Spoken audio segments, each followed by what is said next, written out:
오늘 설교를 준비하면서요, 기다림의 미학이라는 말이 생각났습니다. 그래서 인터넷을 찾아보니요, 여러 가지 떠오르더군요. 그 중에 한 가지만 소개해 봅니다. 김효민이라는 분이 쓰신 글인데요. 좋은 것을 얻기 위해서는 기다림이 필요합니다. 자연에서 열매를 얻으려고 하면 기다림이 없으면 안 됩니다. 씨앗을 뿌린 다음 물을 주고 가꿉니다. 그런 다음 기다리는 중에 어느 날 싹이 나오고 꽃이 피고 열매를 맺게 되는 것입니다. 낚시를 좋아하는 분들은 기다림에 익숙해 있을 것입니다. 그들은 오랫동안 기다리면서도 기대감에 차 있습니다. 언제 찾아올지도 모르는 물고기 입질을 생각하면서 기다림 그 자체를 즐기고 있습니다. 그러다가 입질이 느껴지는 순간 희열을 맛보며 낚싯줄을 끌어당깁니다. 바로 그가 물고기를 잡을 수 있는 낚시꾼입니다.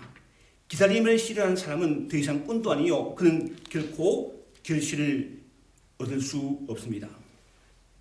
여러분 무엇을 기다리고 계세요? 여러분 누구를 기다리고 계십니까? 지금 저는요, 세 딸을 기다리고 있습니다. 현재 캘리포니아에 살고 있는 제 세 딸은요, 매년 여름이 되면 시간을 내어서 집을 방문하곤 했었습니다. 그렇지 않으면 저희 부부가 휴가를 내어서 캘리포니아를 방문하여 잠깐이지만 함께 만나서 행복한 시간을 가졌습니다. 그러나 올해는 코로나 바이러스 팬데믹으로 말미암아 아이들 집에 오지도 못했고 저희 가지도 못했습니다. 그래서인지 아이들이 굉장히 집에 오고 싶어 해요. 오랫동안 오지 못한 집에 와서 엄마가 해주는 밥을 먹으며 마음껏 쉬고 싶은 마음이 가득한 것이요, 전화 통화하면 느껴진다. 그래서 셋 다 두 달 전에 집으로 오는 비행기를 끊었습니다. 그런데 아이들이 집에 오기를 원하는 것 못지않게 부모로서 아이들이 오기를 굉장히 기다려지고 함께 있게 될 시간들이 기대됩니다. 요즘은 예전과 달리 화상통화를 하잖아요. 그래서 화상통화를 하지만 오랫동안 직접 보지 못했기 때문입니다. 그래서 제 아내와 저는요, 그동안 우리 아이들을 맞이할 준비를 했습니다. 아내가 주중 일을 하기 때문에 지난 추수감사절 휴일날 이렇게 일을 했어요. 공휴일날 쉬는 날 일을 하니까 힘들긴 했지만 그래도 싫지는 않았습니다. 사랑하는 아이들이 오랜만에 집에 와서 맛있게 먹을 생각하니 기다려지고 오히려 행복한 마음이 들었습니다. 그런데 이런 생각을 하면서 나는 과연 주님을 기다리고 있나를 돌아보았습니다. 그리고 좀 부끄러운 마음이 들었어요. 마치 내 자식을 기다리는 것처럼 그렇게 기쁨으로 준비하며 간절히 기다리고는 있지 않다는 것을 깨닫기 때문입니다.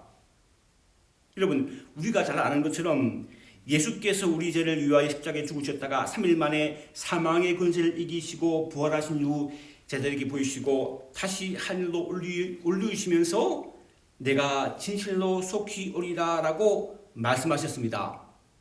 그리고 오순절날 이름에 예수께서 보내시겠다고 약속한 성령을 받은 제자들이 자신들의 목숨을 걸고 예수 그리스도의 복음을 전하였고, 그 중에 사도 요한은요, 아멘 주 예수여 오시옵소서라고 고백하며 다시 오실 예수님을 간절히 기다리는 믿음으로 살았습니다. 물론 사도 바울도 마찬가지였어요. 그는 자신이 이 세상을 떠날 시간이 가까웠다는 것을 고백하면서 이렇게 증거합니다. 디모데후서 4장 7절로 8절 말씀입니다. 읽어보면, 나는 선한 싸움을 싸우고 나의 달려갈 길을 마치고 믿음을 지켰으니 이제 후로는 나를 위하여 의의 면류관이 예비되었으므로 주 곧 의로우신 재판장이 그날에 내게 주실 것이며, 들어보세요. 내게만 아니라 주의 나타나심을 사모하는 모든 자에게 돈이다 라고.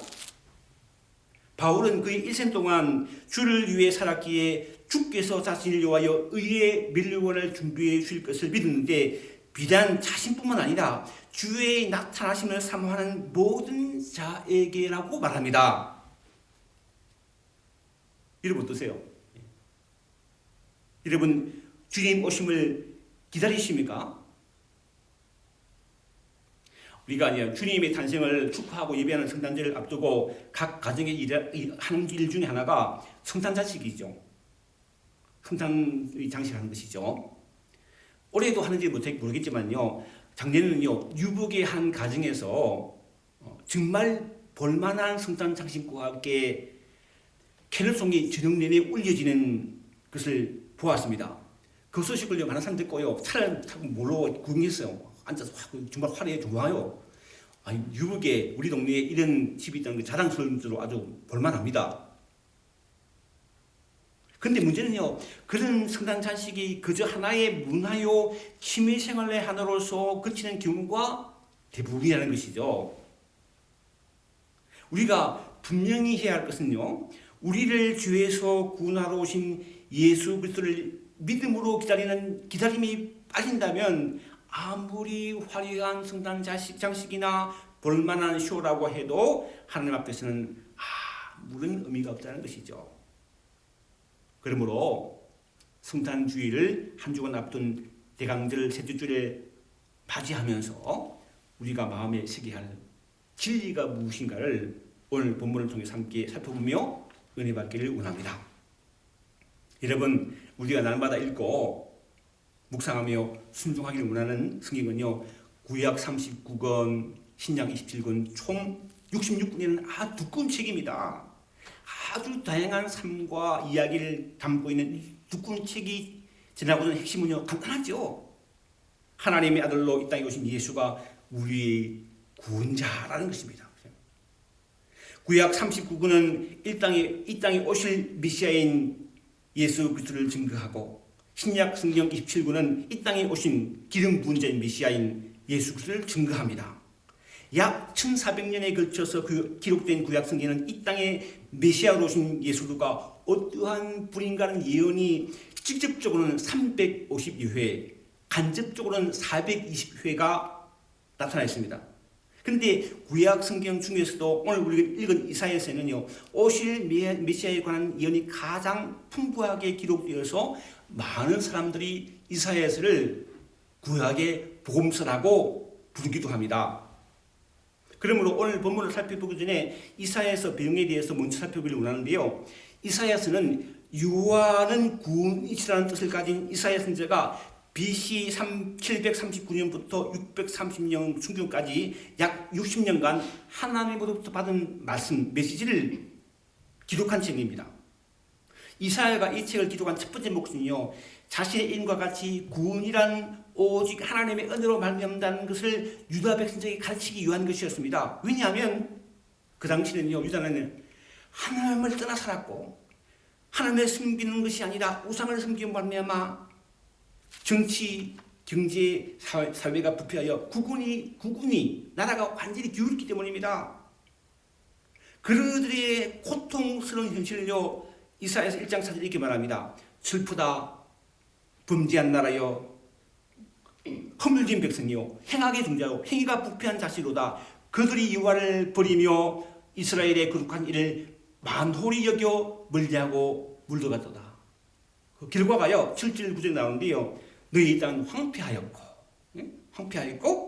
너희 서급은 불이 탔고 너희 토지는 너희 목전에서 이방인에게 커졌으며 이방인들에게 파괴됨이 황폐하였고 땅 시온은 포도원의 망대같이 참외밭의 우두밭같이 이웃 쌓인 성읍같이 겨우 남았도다. 9절 만군의 어깨 소리를 위하여 생존자를 조금 남겨두지 아니하였다면 우리가 소돔 같고 고모라 같았으리로다.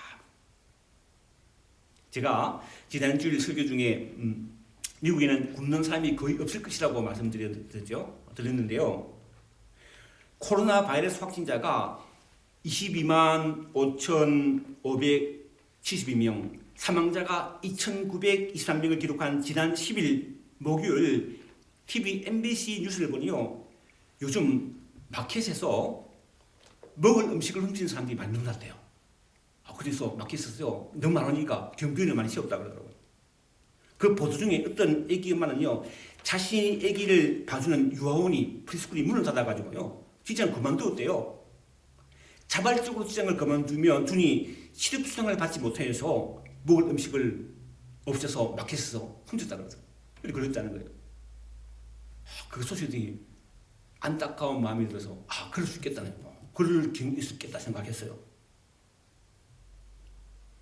하나님의 무서운 심판을 받은 우상을 섬겼던 소돔과 고모라처럼, 그리고 하나님의 무서운 심판을 피할 수 없었던 하나님을 떠났던 이스라엘처럼 우리도 지금 코로나 바이러스 팬데믹이라는 하나님의 심판을 받고 있는 것이 아닌가라는 마음이 들었습니다. 왜냐하면요, 한 사람도 빠짐없이 모두를 마스크를 써야 하고, 특별히 안타까운 것도 우리 아이들은 마음대로 놀지 못하잖아요. 이거 안타깝잖아요, 그죠? 그리고 어떤 면에서는 앞으로 우리 자식들이 살아갈 이 세계에 어떤 환난이 생길지 걱정된다는 거예요. 그렇다면 이러한 누구도 피할 수 없는 하나님의 심판이라는 환난이 닥칠 때 우리는 어떻게 해야 할까? 그 첫 번째는요, 우리가 환난 가운데 있을 때, 고통 가운데 있을 때 우리를 찾아와 말씀하시는 하나님의 음성에 귀를 기울이고 듣는 것입니다. 오늘 보면 10절 말씀이죠. 읽어보면 여호와께서 또 아하스에게 말씀하여 이르시되, 또 말씀하셨다는 거예요. 여호와께서 사로잡으셨다는 뜻을 가진 아하스는요, 분열 왕국 유다의 11대 왕으로 20세에 즉위하여 BC 731년부터 716년까지 16년간 나라를 통치한, 안타깝게도 가장 사악한 왕이었어요. 나쁜 왕이었어요.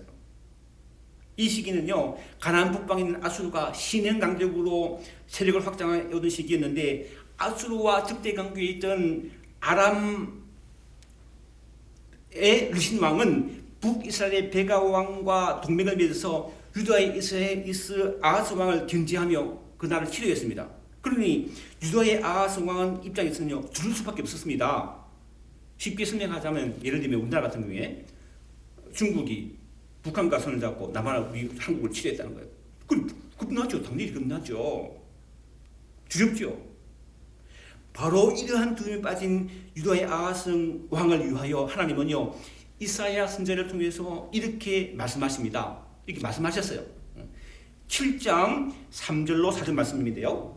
그때 여호와께서 이사야에게 이르되, 너와 네 아들 스알아숲은 윗못 수도 세탁자의 밭 큰 길로 나아가서 아하스를 만나 그에게 이르기를, 너는 삼감이여 조용하라. 르신과 아람과 르마리아의 아들이 심히 노할지라도 이들은 연기하는 두 부지깽이 글투기에 불과하니 두려워하지 말며 낙심하지 말라. 이런 얘기죠. 하나님이 지켜줄 것이니 어떤 상황 가운데 있을 때 두려워하지 말라고 이사야 선지자를 통해 말씀하셨고, 오늘 본문에서 다시 아하스에게 말씀하십니다. 근데 말을 듣자는 거예요. 예를 들어서 여러분이 생각해 보세요. 평소에 말을 잘 듣지 않던 여러분 자녀가 큰 어려움에 처해 있다면, 여러분은요, 할 수 있는 여러분 자녀에게 두려워하지 말라고 말하면서 도움을 주려고 할 것입니다. 죄는 미워도 자녀는 사랑하기 때문이죠. 우리 하나님도 바로 그와 같은 것입니다. 우리의 허물과 죄를 미워하지만 결코 우리 자체를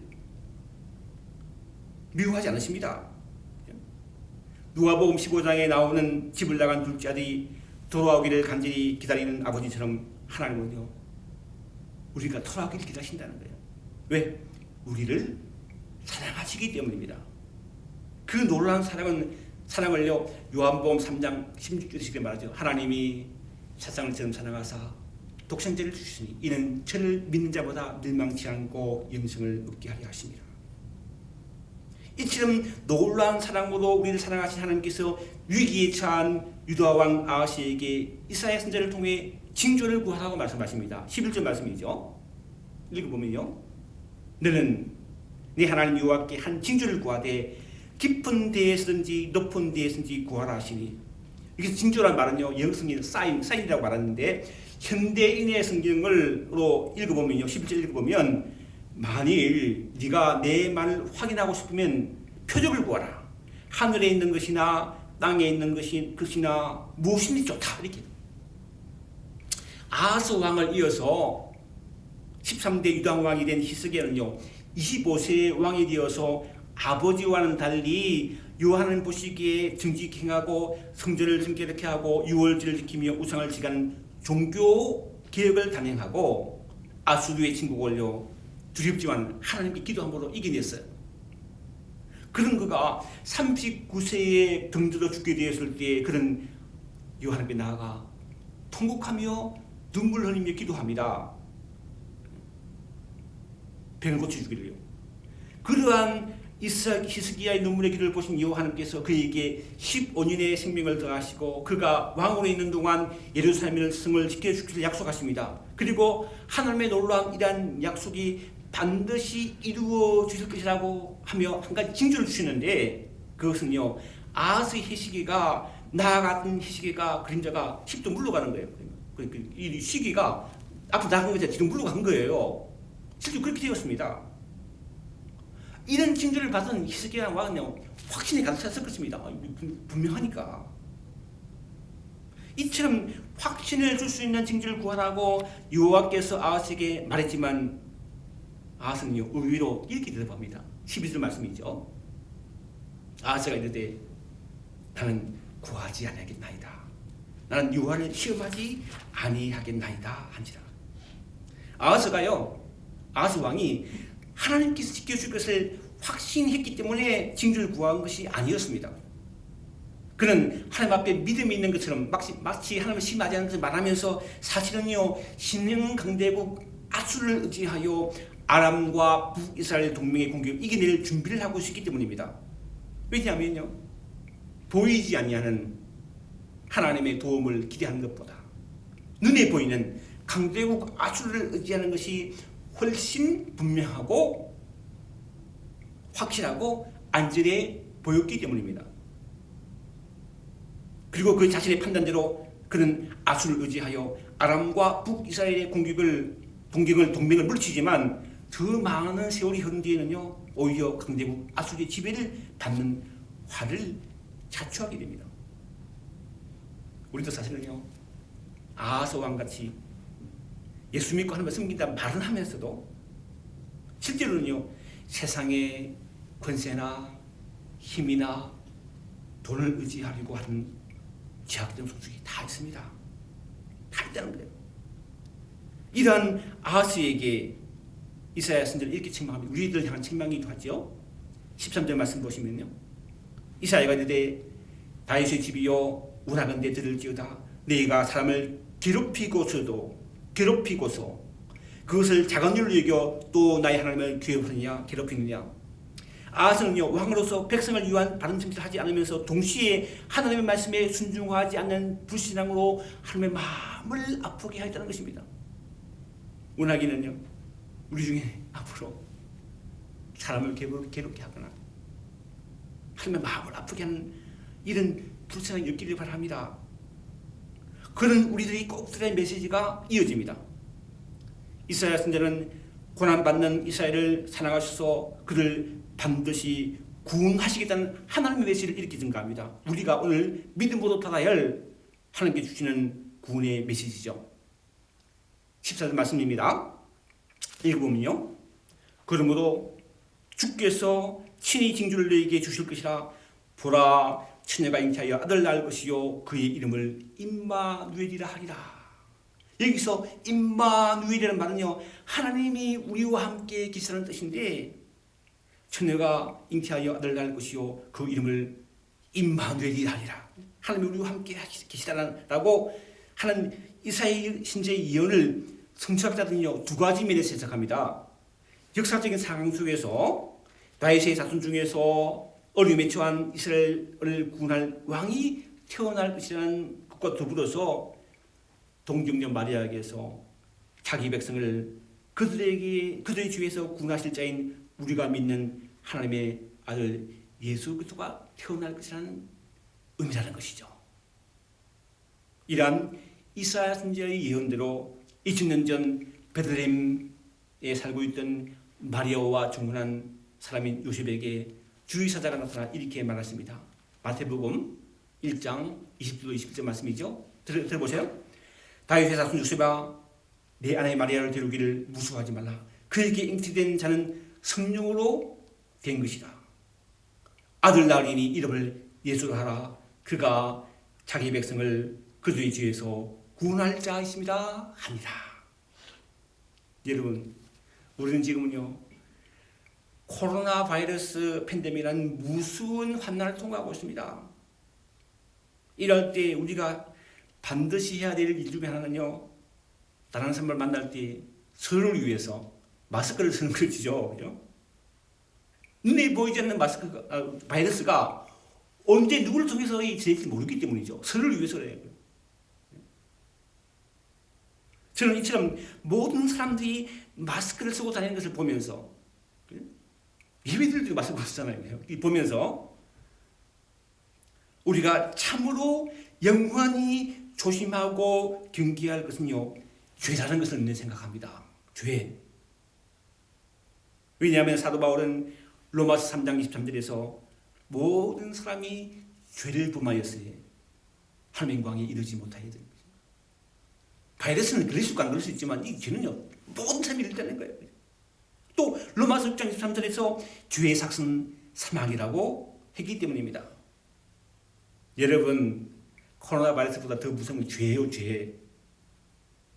우리 모두 한 사람도 예의 없이 비참한 영원한 죽음에 이르게 하는 죄에서 우리를 구원하실 분이요 오직 예수 그리스도밖에 없다는 것이죠.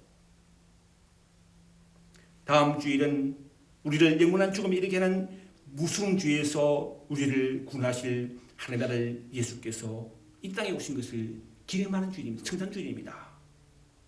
이러한 복된 성탄주일을 앞두고 우리를 죄에서 구원하시는 예수 그리스도를 내 삶 속에 늘 모시고 살아가는 저와 여러분 되기를 바랍니다. 지금 모시고 살아갈 때 여호와 하나님께서 우리와 함께 하실 줄 믿습니다. 그 은혜를 체험하며 살아가는 저와 여러분 되기를 주님으로 축원합니다.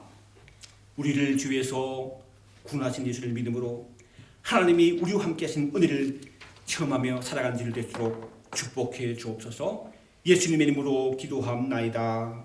아멘.